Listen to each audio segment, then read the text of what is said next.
250 години ќе бидат потребни за жените и мажите да бидат еднакво платени на работното место, беше речено на промоцијата на Алијанса за родова еднаквост, која што денес се одржа во Скопје.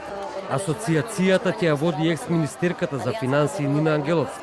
Податоците покажуваат дека жените во Македонија се за 12% помалку платени за иста работа од мажите, а забележително е и присуството на предрасудите и стереотипите.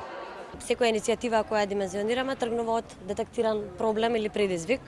Како што споменав, Алијансата точно се труди да го адресира овој предизвик, односно да придонесе за забрзување на прогресот во намалување на родовиот јас на работното место, креирање на поинклузивна култура и еднаквост и отклучување на моќната синергија која што постои помеѓу дигитализацијата и трговијата и жените.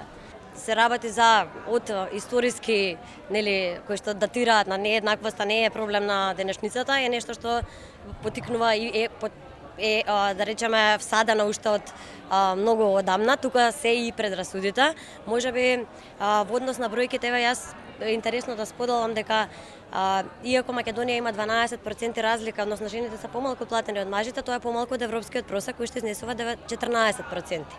Значи, тоа не значи дека сме задоволни со тоа, дека 12% се помалку платени жените, меѓутоа се уште имаме долг пат да одиме до еднаквоста, меѓутоа има некои индикатори кои што дали заради социјализмот на некој начин имаме во некои начини сме подобри во некои работи од Европа. Министерката за труд и социјална политика Јованка Тренчевска вели дека се работи на подготовка на нови законски решенија кои што ќе значат унапредување на родовата еднаквост во посебните области на општественото живење. Затоа и како министерство и како влада креираме политики кои што ќе ги охрабрат од една страна, ќе ги охрабрат жените за да се вклучат во бизнисот, да станат предприемачи, од друга страна во значи кога се вклучува како работник, да има мерки кои што ќе значат усогласување на семејниот и професионалниот живот.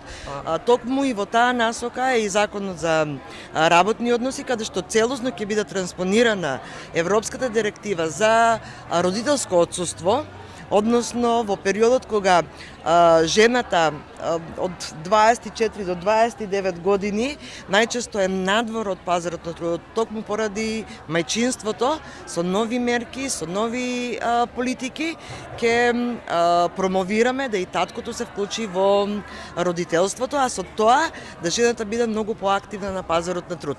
Западен Балкан поради недоволна застапеност на жените во економијата годишно губи околу 18% раст на бруто домашниот производ.